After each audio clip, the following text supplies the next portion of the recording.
रानी बहू, कहाँ हो? अरे भाई, कब से आवाज लगा रही हूँ तुमको।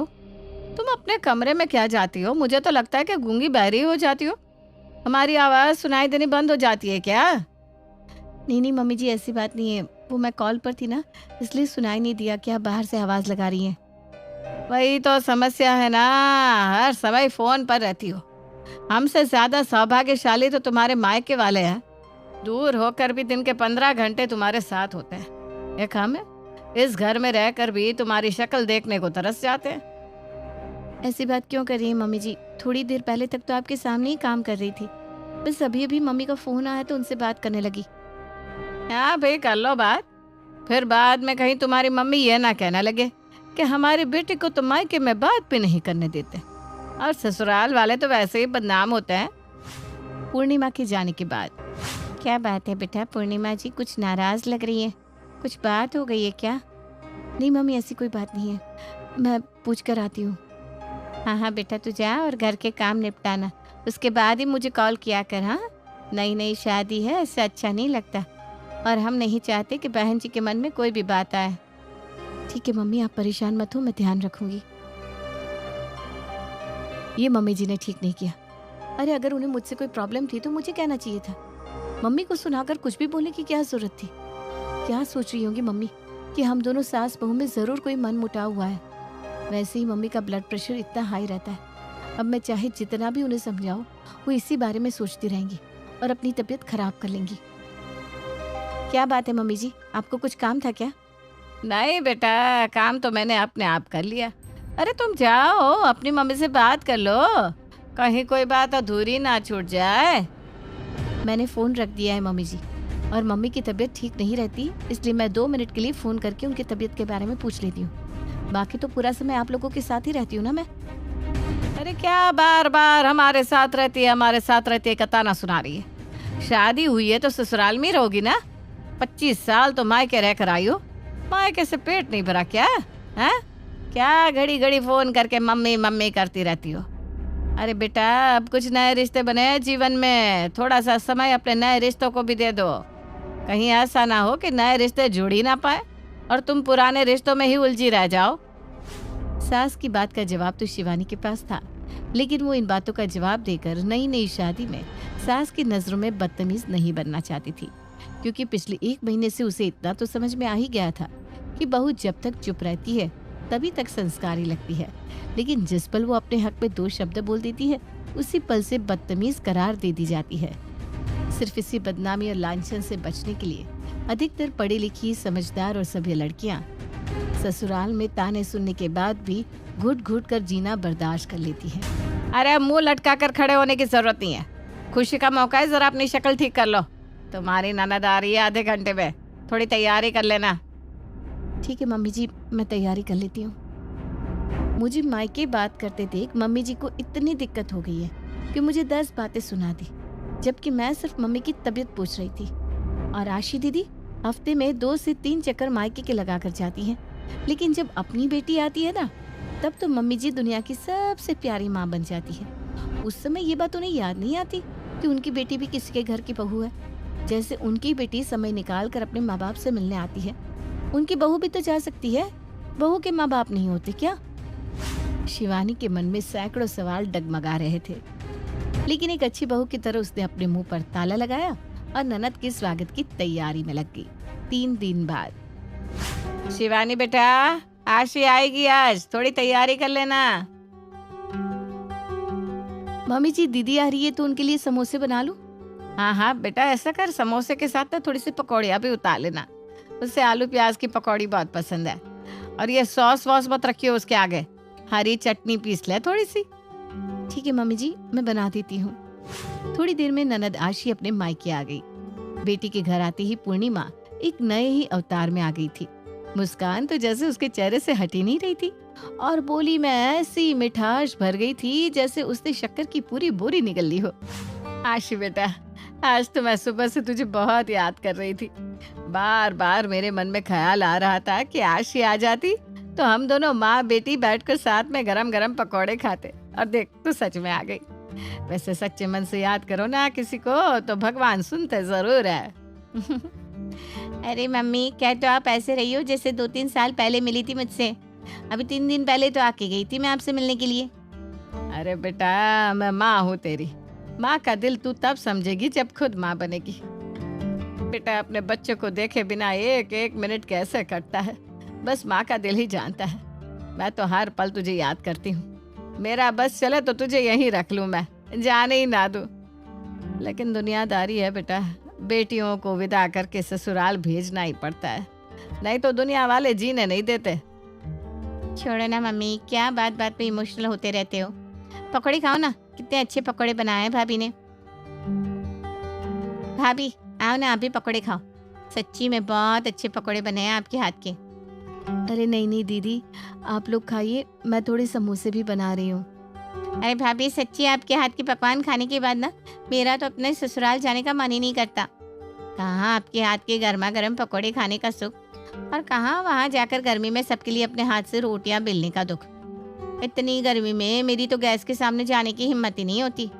बस मन करता है आप पका कर देती रहो और मैं यहाँ से पैक करके ले जाऊं। आप ऐसे ही गर्मा गर्म रोटियां, पकौड़े, समोसे तल कर खिलाती रहो और मैं जीवन भर आपके हाथ के पकौड़े खाती रहूं। अरे बेटा, जब तेरा मन करे आ जाया कर भाभी के हाथ की रोटी खाने। भाभियाँ होती किस लिए है? बड़ी किस्मत वाली होती हैं वो भाभियाँ, जिन्हें ननद की सेवा करने का मौका मिलता है।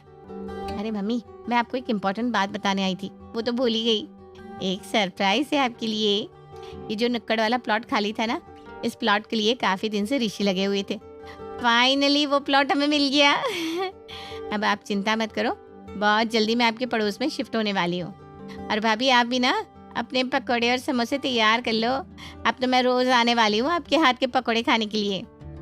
अरे बेटा, ये तो वही बात हो गई, अंधा क्या मांगे दो आंखें। सच्ची हीरा दामाद मिला है हमें। हमारी आयशी के दिल की हर बात समझता है वो। अरे शिवानी, थोड़े और पकोड़े लेते आना जरा। पूर्णिमा कई बार बहू शिवानी को आवाज लगाती है, लेकिन शिवानी पकोड़े लेकर नहीं आती। तो पकोड़े खा, मैं देख कर आती हूँ इसके कानपुर में हड़ताल क्यों हो गई। सास किचन में पहुंचती है तो देखती है कि शिवानी कान पर फोन लगाए किसी से बात कर रही है। लो, हम वहाँ पकोड़े के इंतजार में बैठे हैं और यहाँ ये महारानी लग गई फोन पर बातों में। अरे अभी 1 घंटे पहले तो तुम्हारी मम्मी का फोन आया था। अब ऐसी कौन सी प्रलय आ गई 1 घंटे के अंदर कि तुम फिर से फोन पर लग गई। बुरा मत मानना बेटा, लेकिन एक बात बताऊं, तुम अगर ऐसे ही मिनट पर माई के फोन मिलाओगी ना, तो तुम्हारी घर गृहस्थी जम ना पाएगी। ये नहीं कि घर में ननद आई है, थोड़ी देर के लिए आसपास आकर बैठे, उसका हाल चाल पूछे, कुछ अच्छा सा बनाकर अपने हाथ से परोस कर खिला दे। उधर घर में मेहमान चाय नाश्ते के इंतजार में बैठे हैं और ये महारानी लगी है फोन पर अपने मायके बतियाने में। अरे हम थे, हमारे ज़माने में ना तुम लोगों की तरह ऐसे मोबाइल थे कि मिनट की खबर तुरंत अपने मायके पहुंचा दो। अरे साल भर हो जाता था, माँ की शक्ल देखने को नहीं मिलती थी। चिट्ठी पत्र का ज़माना था और उसमें भी सास की रोक टोक। चिट्ठी भी लिख दो ना तो सास टेढ़ी नज़रों से घूर घूर कर देखती थी। न जाने ससुराल की क्या पोल पट्टी लिखकर मायके बता देगी। और एक ये आजकल की बहू, हमारे जैसे सख्त माहौल में तुम रहती ना, तब तुम्हें ससुराल का मतलब पता चलता है। यहाँ हमने खुली छूट दे रखी है तो तुम्हारे तो पर ही निकल गए। नहीं मम्मी जी, आज मैंने आपकी ये बार बार मायके फ़ोन करने की समस्या को जड़ से ख़त्म करने को ही मम्मी को कॉल किया था। मैंने मम्मी को ये बताने के लिए फ़ोन किया था कि हमारे घर के बगल वाला प्लॉट खाली है और ये रोज़ रोज़ फ़ोन पर बात करने में मेरे ससुराल वालों को बड़ी दिक्कत होती है। इसलिए क्यों ना मम्मी पापा बगल वाला प्लॉट ही खरीद ले, फिर ये रोज़ रोज़ मायके फ़ोन करने और आने जाने का झंझट ही ख़त्म हो जाएगा। मैं यहाँ से खिड़की खोलूँगी ना तो ऐसा लगेगा सीधा मायके में पहुँच गई हूँ। क्यों, कैसा रहा मम्मी जी? ठीक कह रही हो ना मैं? आप सोच कर देखो, हॉल वाली खिड़की खोलेंगे तो सीधा दीदी के घर, और बेडरूम की खिड़की खोलेंगे तो सीधा मेरे मायके में। और पता है, ये आइडिया भी मुझे आशी दीदी से ही मिला है। अब देखिए ना, आप कितनी खुश हो गई ना दीदी के हमारे बगल वाले प्लॉट लेने पर।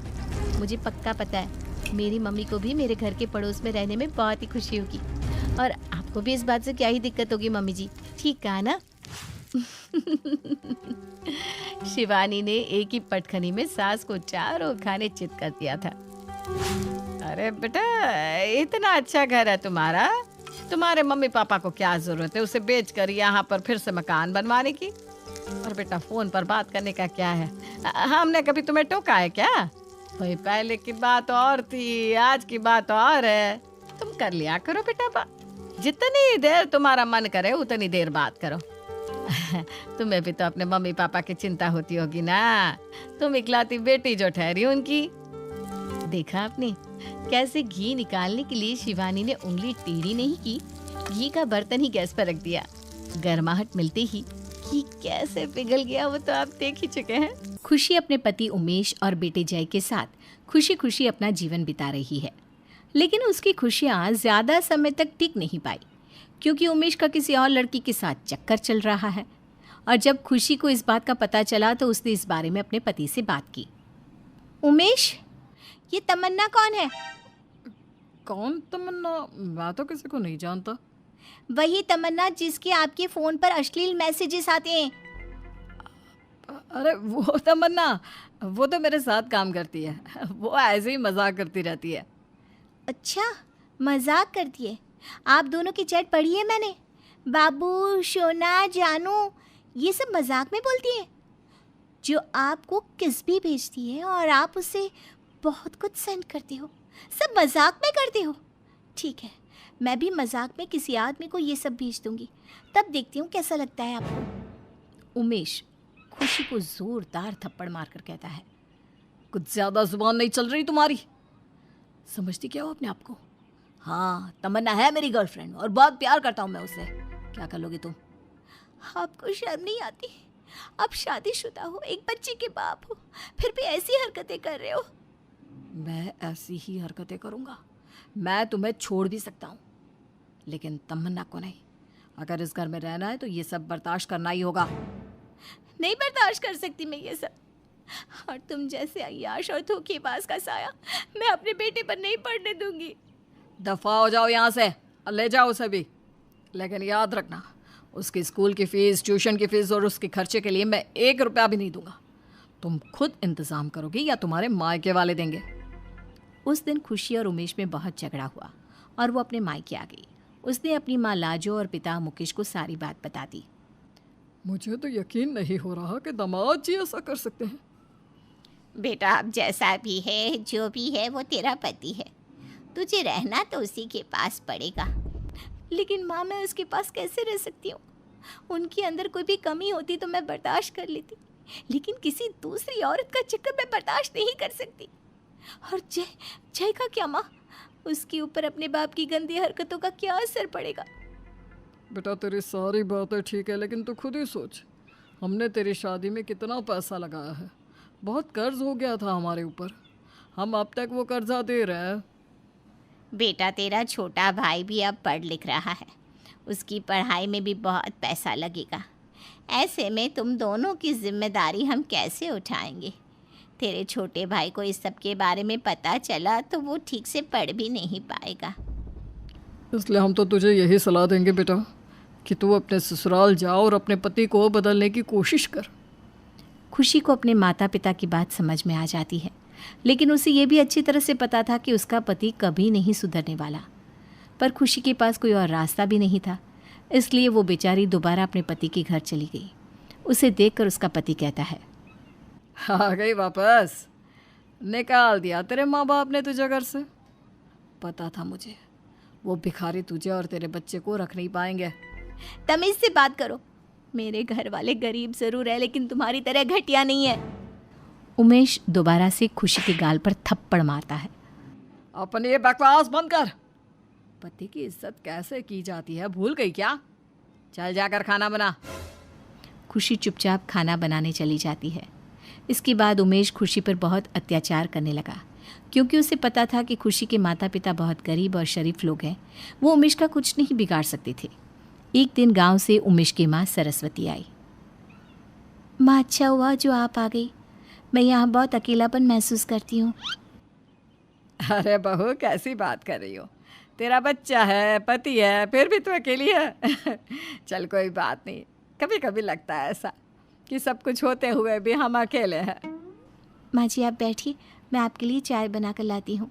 इतने में उमेश भी आ जाता है। मेरे लिए भी बना देना चाय।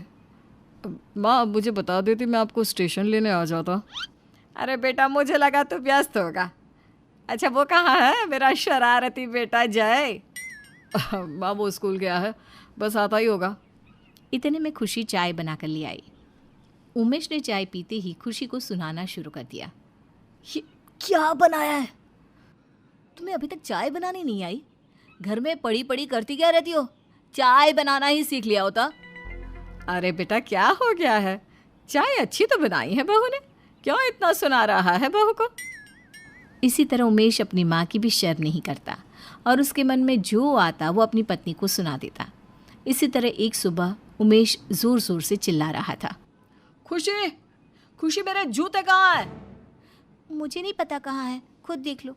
जहाँ रात को उतारे होंगे अभी भी वहीं रखे होंगे। काम कुछ होता नहीं तुमसे और जुबान इतनी ज्यादा चलती है। तो और क्या बोलूँ आपको?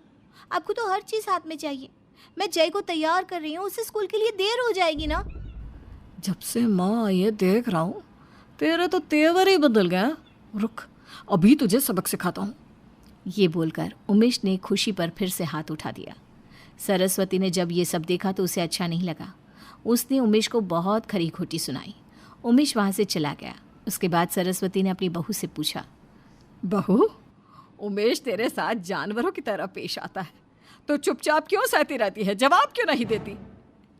माँ जी, देख लिया ना आपने, अगर थोड़ा सा भी कुछ बोलती हूँ तो इसी तरह से मारपीट करते हैं मेरे साथ। अरे तो तू ये सब क्यों सह रही है? अपने माँ बाप के घर क्यों नहीं चली जाती? खुशी ने रो रो कर सारी बातें बता दी। अपने बेटे की हरकतों से सरस्वती बहुत शर्मिंदा हुई। खुशी की बातें सुनकर सरस्वती ने एक सास की तरह नहीं बल्कि एक माँ की तरह सोचा और वो सीधा खुशी के माता पिता के पास पहुंची। आप दोनों खुशी के माता पिता हैं या दुश्मन? वो बच्ची आपके पास मदद की गुहार लगाने आई थी और आपने उसे वापस उसके निकम्मे पति के पास भेज दिया। बहन जी, उसका निकम्मा पति आपका बेटा है। आप अपने बेटे के बारे में ये सब बोल रही हो? हाँ, बोल रही हूँ, क्योंकि मैं सच के साथ हूँ।